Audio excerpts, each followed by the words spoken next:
Apakah P3 keluar sampai sekarang enggak, dan menyatakan mereka juga masih baik-baik saja. Nanti akhirnya gimana?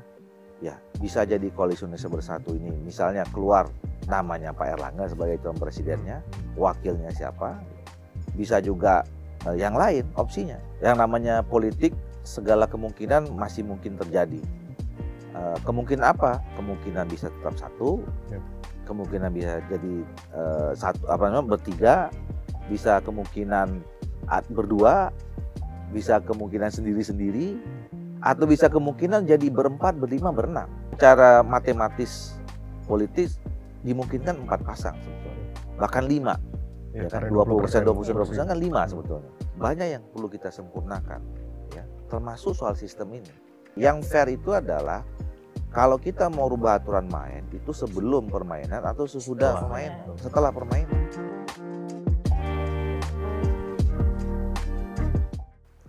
Jadi balik lagi nih Pak, kalau masalah polarisasi tadi di 2019, kan karena terpisah 2 kubu ya Pak, cebong dan kampret lah, kalau kita bisa nyatakan gitu.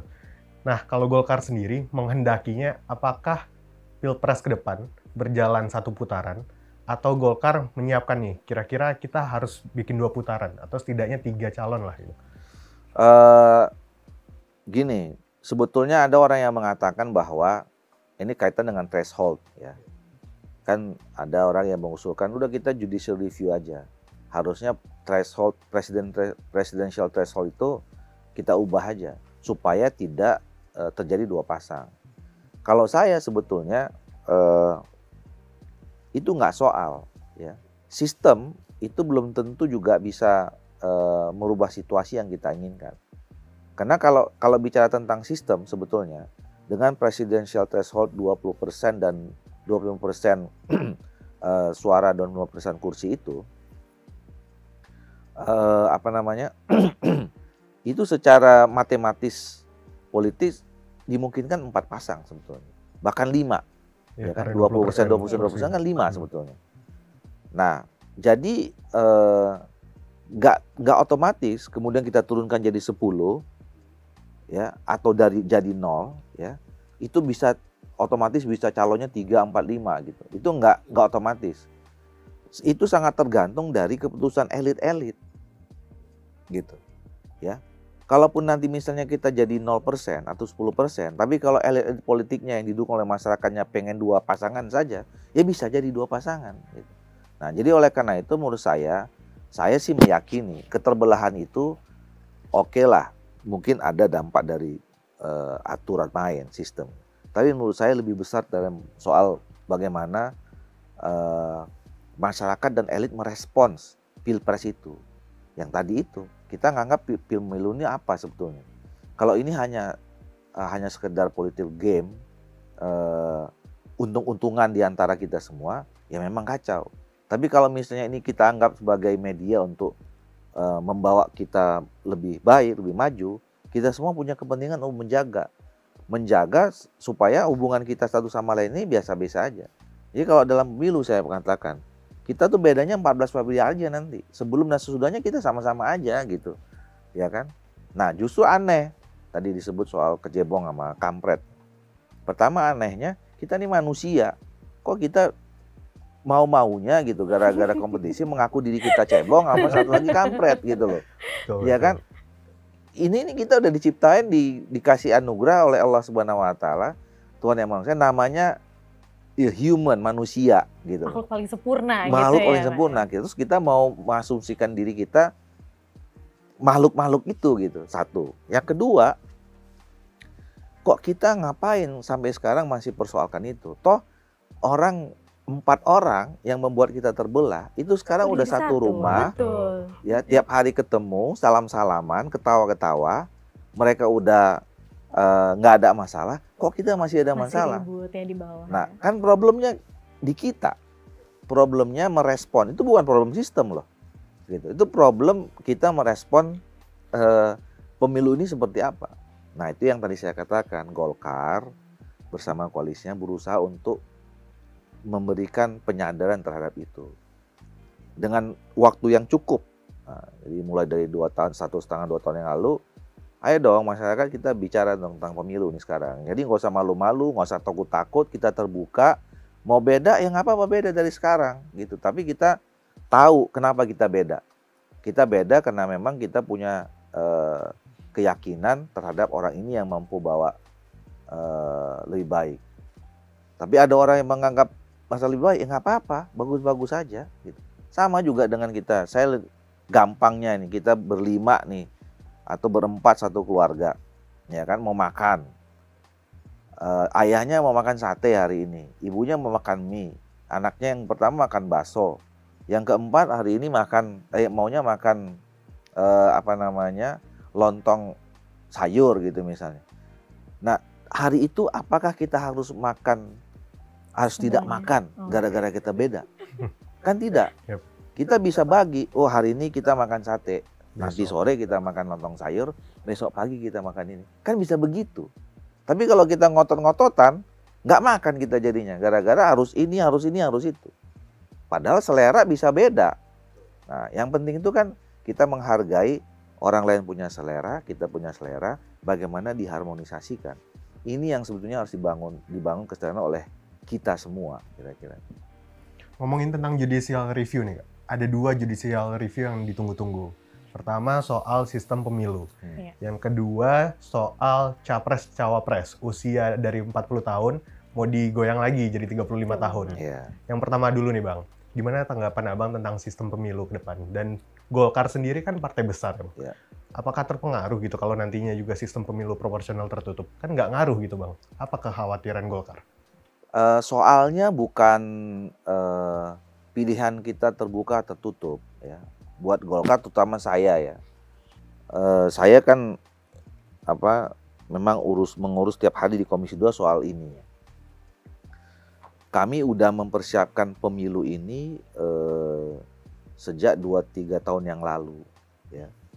Pada awalnya malah sebetulnya Komisi 2 itu menginginkan adanya revisi undang-undang politik, termasuk dalamnya adalah undang-undang pemilu.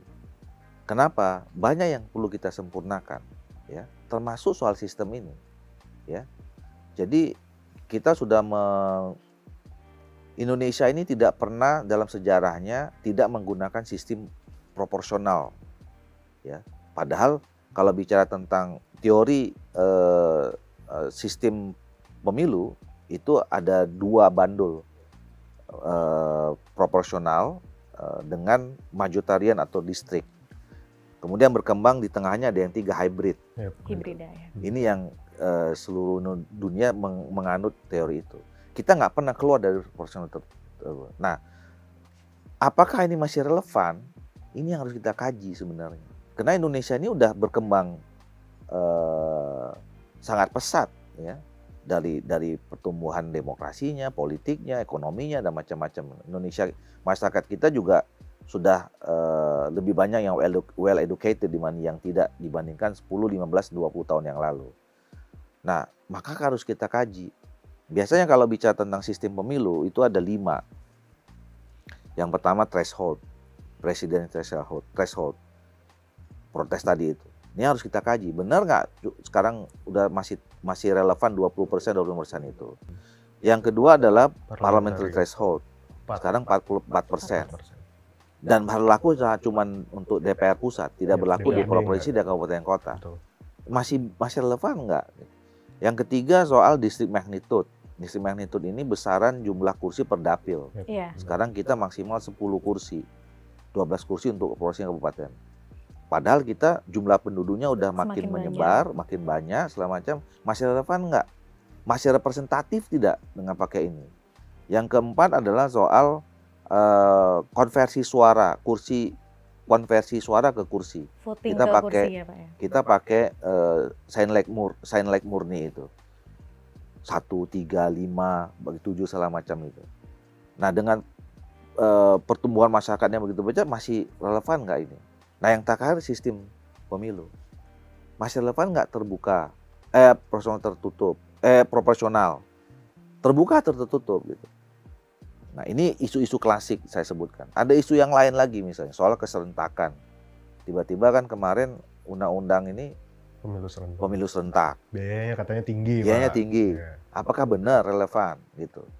Yang kedua adalah soal apa namanya, ini isu-isu baru ya, misalnya soal penerapan digitalisasi pemilu atau elektronisasi pemilu, ya. Ada orang bilang e-voting. Kemarin kita pernah mencoba e-recap, gitu kan. Nah, masyarakat Indonesia udah bisa terbiasa nggak dengan itu? Nah, yang ketiga adalah penghapusan moral hazard pemilu. Soal menghapuskan money politics, political transaksional, segala macam gitu. Nah, ini loh, apa namanya? Ini yang menurut saya PR besar kita untuk merubah sistem politik melalui sistem pemilu. Nah, tapi kita nggak sempat mau dibahas waktu itu COVID. Semua fokusnya ke COVID. Akhirnya udahlah kita pakai aturan yang ada sekarang. Maka dengan aturan yang sekarang disusunlah tahapan-tahapan pemilu. Dimulailah tanggal 14 Juni kemarin. Sesuai dengan undang-undang pemilu itu dimelalui tahapannya 20 bulan sebelum ini. Nah, udah jalan nih, udah jalan. Nah, tiba-tiba ya, udah tahapannya jalan, ya, ada yang interupsi. Kita rubah dong sistem pemilunya gitu. Nah, ini yang saya sering ilustrasikan sama teman-teman kayak di main bola, ya. Kalau kita main bola, positioning kita sekarang ini udah berada di tengah lapangan bola, udah main semua. Kick off-nya itu 14 Juni. Udah setengah main nggak ya, Pak? Udah setengah main. Orang udah tahu penontonnya siapa. DPT udah tahu kan jumlahnya sekarang, ya. Sekitar sekian juta anak, udah malah dipetakan. KPU udah bilang pemilih pemula jumlahnya 65 juta, ini sekian. Udah tahu semua. Artinya orang udah tahu nih, oh di tribun A nih jumlahnya sekian, tribun B sekian. Pemainnya udah tahu, ada 18 partai politik, udah main semua. Ya. Kemarin pemain cadangannya juga udah disiapin. Udah didaftarin sama KPU. Nah, tiba-tiba di tengah jalan ganti rubah. Itu yang saya katakan. Gimana kalau orang lagi main bola, tiba-tiba di tengah jalan dirubah aturannya. Gol itu kalau dinyatakan sah kalau pakai dengkul misalnya. Kan orang jadi susah. Nah, jadi maksud saya yang fair itu adalah kalau kita mau rubah aturan main itu sebelum permainan atau sesudah permainan, setelah permainan. Gitu. Itu yang saya sampaikan, mudah-mudahan bapak-bapak kita di Hakim Konstitusi itu paham. Kita nggak soal, Golkar nggak soal mau terbuka mau tertutup. Golkar ini punya pengalaman menang terbuka, menang tertutup. Terbuka menang, tertutup juga menang. Gitu. Jadi soalnya bukan itu. Soalnya semua orang sekarang sudah mempersiapkan dengan aturan yang existing sekarang ada. Nah, akan kacau bala kalau kemudian di tengah jalan diintrup ganti aturan. Jadi soalnya itu aja, bukan soal kita. Nah, nanti kita harus evaluasi. Kalau kemarin kita nggak punya kesempatan, saya kira nanti di 2025 awal, menurut saya PR yang dulu belum diselesaikan oleh Komisi 2 harus dilanjutkan. Nah, yang kedua soal usia capres dan cawapres. Nah, ya kalau usia capres dan cawapres ini kan saya nggak tahu ya urgensinya apa juga gitu, ya. Kenapa juga orang tiba-tiba sekarang mencoba menjudicial review tentang umur itu, ya. Kalau saya ya, kalau melakukan perubahan itu harusnya dengan suasana yang tenang, suasana yang kita jaga tidak punya potensi ada agenda-agenda, hidden agenda tertentu gitulah ya.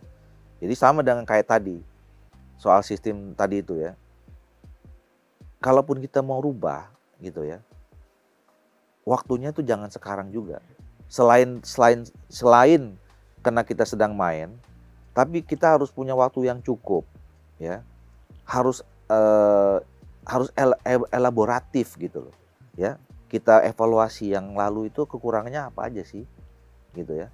Nah, terus mana yang paling tepat sekarang? Dan itu nggak mungkin dalam suasana yang lagi main kita mau duduk sama-sama di situ waktunya nggak cukup gitu. Udah nggak fokus juga. Udah nggak fokus. Sama juga kalau mau merubah calon umur capresan ini ya nantilah kita duduk dulu tenang-tenang gitu ya.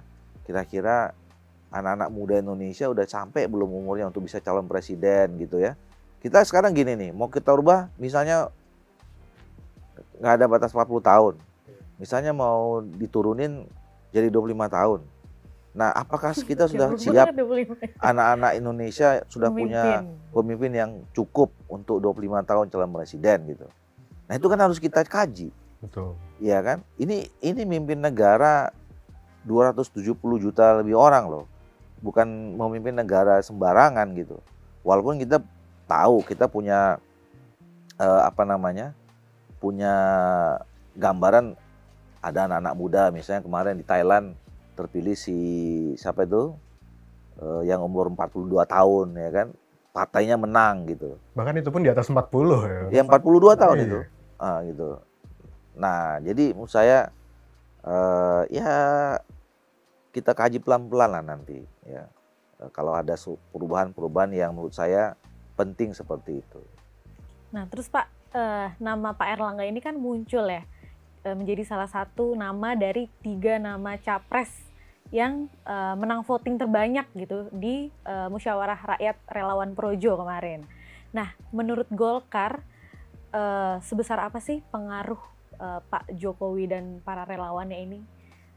Sesignifikan apa gitu terhadap perkembangan elektabilitas Pak Erlangga? Ya tentu kami berterima kasih ada kelompok masyarakat yang dalam hal ini menamakan relawan Pak Jokowi melalui musyawarah rakyatnya yang itu udah dimulai sebetulnya dari beberapa bulan yang lalu kan, ada dari provinsi-provinsi. Dari masing-masing provinsi dikumpulkan kemarin ya. Yang memasukkan nama Pak Erlangga menjadi 3 besar. Jadi artinya ada kelompok masyarakat yang merespons dan punya agenda yang sama dari yang sudah ditanggung oleh Partai Golkar. Nah, tentu buat kami ini menambah semangat ya, menambah keyakinan bahwa kerja-kerja yang selama ini kami lakukan termasuk untuk mendorong Pak Erlangga sebagai capres itu ada yang merespons secara positif gitu. Nah, soal posisi Pak Jokowi, saya kira memang ya mau tidak mau, suka atau tidak suka, ya beliau ini presiden gitu. Dan presiden yang selama ini mengidentikan dirinya kan sebagai presidennya rakyat gitu ya. Beliau terpilih sebagai presiden 2 kali, tidak sebagai pimpinan partai politik gitu. Jadi artinya dukungan yang diberikan kepada Pak Jokowi selama ini tentu secara konstitusi melalui partai politik, tetapi juga ada dukungan rakyat. Dan sampai sekarang kan kalau kita lihat dari survei-survei, tingkat kepuasan masyarakat terhadap kepemimpinan Pak Jokowi itu masih cukup relatif baik gitu ya. Dan saya lihat juga walaupun sudah mau di ujung periodenya, beliau kayaknya nggak menurunkan nggak menurunkan intensitasnya untuk fokus dalam mengurusi rakyat gitu. Masih turun-turun juga gitu kan. Biasanya kan orang kalau udah mau selesai ya sudahlah, mau apa lagi, orang nggak bisa lagi ya presiden, nggak bisa apa gitu. Ini masih aja terus juga dijaga gitu. Dan menurut saya itu yang membuat sampai saat ini mungkin Pak Jokowi masih punya pengaruh ya terhadap kontestasi Pilpres besok itu.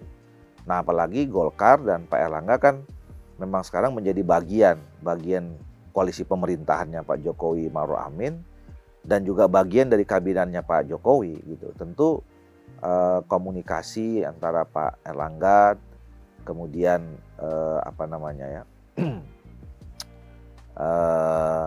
ya wejangan, nasihat dari Pak Presiden saya kira masih penting buat Pak Erlangga dan Golkar. Oke, ngomongin tentang Golkar nih Pak. Sebenarnya kan Golkar tidak pernah jatuh dari 3 besar ya Pak. Selalu 3 besar tiap pemilu gitu. Nah, baru kemarin survei. Selalu 2 besar. Oh, 2 besar bahkan ya. Baru kemarin survei keluar, Golkar sempat turun sedikit nih Pak, tidak 3 besar. Nah, sebenarnya kenapa nih Pak kira-kira? Emang karena mesinnya belum dipanasin aja? Atau apa nih kedepannya langkah-langkah strategi Golkar? Ya, kalau kami memandang survei-survei itu sebetulnya sebagai second opinion aja. ya. Pertama, kami punya mekanisme internal sendiri yang bisa mengukur kerja-kerja politik yang kami lakukan. Ya. Kami punya lembaga survei in-house sendiri, gitu, dan kami punya strategi sendiri. Artinya day to day kami tahu apa yang kami kerjakan untuk mencapai target-target dan keinginan yang kami capai, gitu. Jadi kami punya target menang di Pilpres, menang di Pilpres, menang di Pileg 20% secara nasional. Di Pilkada kami mau ngulangi sukses kami di tahun 2020 minimal 60% menang di seluruh daerah, gitu. Nah, itu semua terukur dan ada alat ukurnya, ada mekanismenya, gitu. Nah, kami pun juga memahami bahwa hasil lembaga survei itu penting buat kami, dan kami juga melihatnya kan berbeda. Ya, lembaga survei ini hari ini Golkar urutan 2. Terus lembaga survei yang sama 6 bulan berikutnya Golkar bisa nomor 3.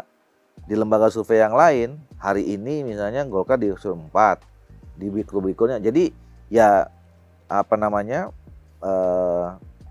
kami menerima saja dari hasil-hasil survei yang berbeda-beda itu, tapi itu menjadi second opinion yang kalau dalam posisi yang bagus, alhamdulillah itu menambah motivasi kami. Tapi kalau dalam posisi itu berarti ada koreksi buat kami untuk memperbaiki kerja kami. Itu aja kami menyikapinya. Nah terus Pak, menurut beberapa pengamat politik gitu ya, salah satunya mungkin kemarin ada statement juga dari Pak Jusuf Wanandi CSIS. Beliau mengatakan kalau di pemilu 2024 mendatang ini, khususnya Pilpres gitu ya, itu ada kekuatan besar yang menginginkan ini akan terjadi satu putaran aja dan hanya 2 pasangan capres gitu. Nah, jika hal itu terjadi, nah itu nanti akan ada kubu keberlanjutan dan melawan kubu perubahan. Nah, jika skenario itu benar terjadi nanti ini, Golkar akan melangkah kemana nih Pak? Ya, pertama sebetulnya sah-sah saja orang mengasumsikan itu, dan sah-sah saja juga ada orang yang mau melakukan itu, gitu. Jadi kalau ada orang punya harapan mau 2 putaran itu, ya boleh aja kan, orang punya, ini negara demokratis, negara demokrasi, orang punya agenda tertentu selama tidak melanggar undang-undang itu boleh-boleh saja. Gitu. Toh ini juga politik, ya, atau tepatnya political game, kira-kira kayak gitu. Jadi itu sah-sah saja. Nah kalau itu terjadi sebenarnya ya kami kan kami meyakini sebetulnya antara change dan continuity itu nggak bisa dipertentangkan, gitu ya. Sebenarnya itu dua-duanya sesuatu yang sunatullah sebetulnya, yang sesuatu yang pasti terjadi, niscaya terjadi. Perubahan itu pasti terjadi, ya keberlanjutan itu juga pasti terjadi. Jadi posisi Golkar yang meyakini dua-duanya akan bisa berjalan bersama-sama, kira-kira gitu.